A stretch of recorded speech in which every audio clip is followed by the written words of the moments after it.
मनुष्य नकारात्मक और सकारात्मक ऊर्जाओं का मिला जुला रूप है। हर इंसान के अंदर दोनों प्रकार की ऊर्जाएं जन्म के साथ होती हैं। बड़े होने की प्रक्रिया में सामाजिक शिक्षा, पढ़ाई, ज्ञान, साधना, ये सारी चीज़ें हमारे अंदर की उन नकारात्मक ऊर्जाओं का रूपांतरण सकारात्मक ऊर्जाओं के रूप में कर देती हैं। लेकिन किसी किसी के साथ पूर्ण रूप से ऐसा नहीं हो पाता है। उसके अंदर जो थोड़ी बची हुई नकारात्मक ऊर्जाएं हैं वो जाने अनजाने और नेगेटिव एनर्जीज को अपनी ओर आकर्षित करने लगती हैं। आपको ये ध्यान रखना होगा दोस्तों कि कोई भी नकारात्मक ऊर्जा सिर्फ तभी तक आपको प्रभावित कर सकती है जब आपके अंदर, आपके चित्त में उसके स्वागत के लिए व्यवस्था बनी हो। कहने का मतलब है कि अगर आप क्रोध, लालच, ईर्ष्या इन सब से बहुत दूर हैं, आपको कोई भी नकारात्मक ऊर्जा छू नहीं सकती। नमस्कार दोस्तों, आप सभी पर माँ का आशीर्वाद और बजरंगबली की कृपा सदैव बनी रहे। दोस्तों, बार बार मंत्र जाप उठाने के बाद भी या पूजा करने के बाद भी किसी किसी भक्त का ये अनुभव होता है कि उसके कष्ट मिट नहीं रहे हैं, उसकी परेशानी वहीं की वहीं है और वो निराश हो जाता है। नकारात्मकता उसे घेर लेती है। लेकिन दोस्तों, अगर आप में से किसी के भी साथ ऐसा हुआ है या हो रहा है तो ये आपके लिए बेहद जरूरी वीडियो है।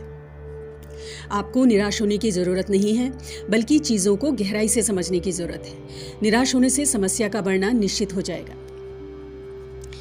अब कष्ट मिलने के कई कारण हो सकते हैं। उनमें से एक है आपके जन्मों जन्मों के प्रारब्ध, जिनकी वजह से आपके कष्ट मिटने में समय लगता है। दूसरा हो सकता है कि आप पूजा की विधि में कोई गलती कर रहे हो। तीसरा ये हो सकता है कि आपके व्यवहार आचरण में कोई गलती हो सकती है। और चौथा, जो आज का विषय है, जो बेहद महत्वपूर्ण है, वो ये कि हो सकता है नकारात्मक ऊर्जाएं आपके घर में ठहरी हुई हों। इसीलिए कारण की सही पहचान बेहद ही जरूरी है। होता क्या है कि कई बार जाने अनजाने हमारे घर में नकारात्मक ऊर्जाएं प्रवेश कर जाती हैं। किसी भी तरह से हो सकता है कोई इंसान अपने साथ नकारात्मक ऊर्जाएं लेकर आपके घर आता है और वो जो ऊर्जाएं हैं वो आपके घर के वातावरण में ठहर जाती हैं उस इंसान के जाने के बाद। तो आइए जानते हैं ऐसे 4 संकेत जो आपको स्पष्ट रूप से बता देंगे कि आपके घर में नकारात्मक ऊर्जाएं ठहरी हुई हैं। एक एक संकेत को आपको ध्यान से सुनना है और समझना है। सबसे पहला संकेत है माँ तुलसी का सूखना। दोस्तों, माँ तुलसी घर की पहली सदस्य हैं जो नकारात्मकता से आपका बचाव करती है। अगर कोई भी नकारात्मक ऊर्जा आपके घर में प्रवेश करती है तो सबसे पहले माँ तुलसी पर उसका प्रभाव पड़ता है। और ये बहुत ही स्पष्ट संकेत होता है कि आप तुलसी को सही ढंग से पानी दे भी रहे हैं, फिर भी तुलसी सूख रही है। तो अगर आपके संग ऐसा हो रहा है तो इस चीज को नजरअंदाज बिल्कुल नहीं करना है। तुलसी के पौधे को इसीलिए माँ का दर्जा दिया जाता है कि आपके घर के सदस्यों को वो माँ की तरह बचाव करती है, माँ की तरह सुरक्षा प्रदान करती है और कोई भी नकारात्मक ऊर्जा आती है तो वो अपने ऊपर ले लेती है। और ये संकेत आपको समझना बेहद जरूरी है कि अगर आपके घर में तुलसी का पौधा सूख रहा है तो आप समझ लीजिए कि घर में हानि पहुंचाने वाली ऊर्जाएं प्रवेश कर चुकी हैं। दूसरा संकेत यह है कि अगर लगातार कुछ दिनों से पूजा के दौरान कोई ना कोई व्यवधान या रुकावट आपको आ रही है, लगातार अगर 3 या 4 दिन ऐसा हुआ है तो इसे इत्तेफाक समझने की गलती बिल्कुल ना करें और सजग हो जाएं।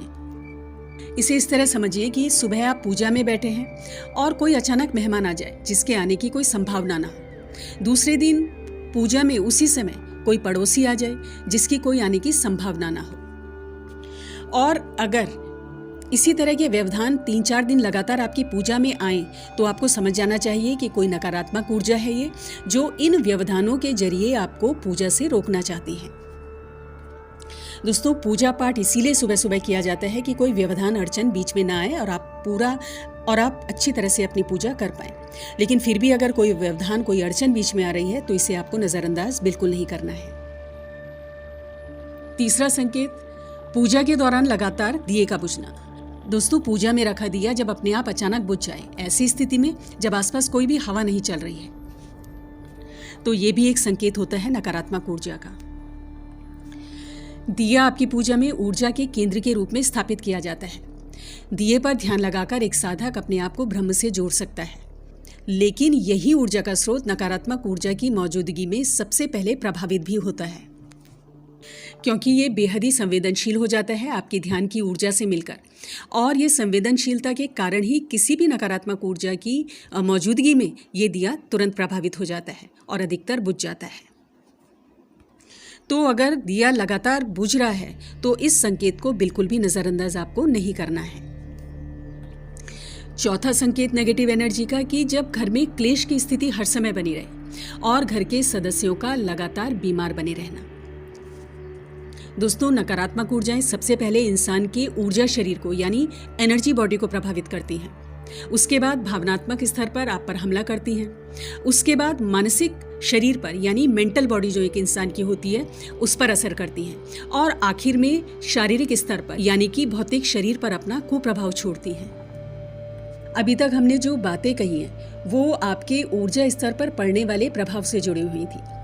अगर उनका समाधान न किया जाए तो वो नकारात्मक ऊर्जाएं आपके भावनात्मक और मानसिक स्तर को नुकसान पहुंचाने लगती हैं और घर में लगातार लड़ाई झगड़ा, तनाव, क्लेश आदि की स्थिति बनी रहती है। और अगर इस समय भी इसका समाधान नहीं किया गया तो इसका अगला निशाना आपका भौतिक शरीर होता है और आगे चल के बीमारियों के रूप में आपका जीवन प्रभावित होता है। ये प्रक्रिया समझना आपके लिए बेहद जरूरी है। इन नकारात्मक ऊर्जाओं को ना समझना एक बहुत बड़ा कारण होता है कि अनेकों उपाय करने के बाद भी आपकी समस्या वही की वही रह जाती है।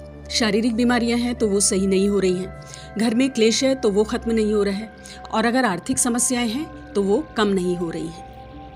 तो दोस्तों, अगली वीडियो में इन्हीं नकारात्मक ऊर्जाओं का समाधान किस प्रकार से करना है वो हम आपको बताएंगे।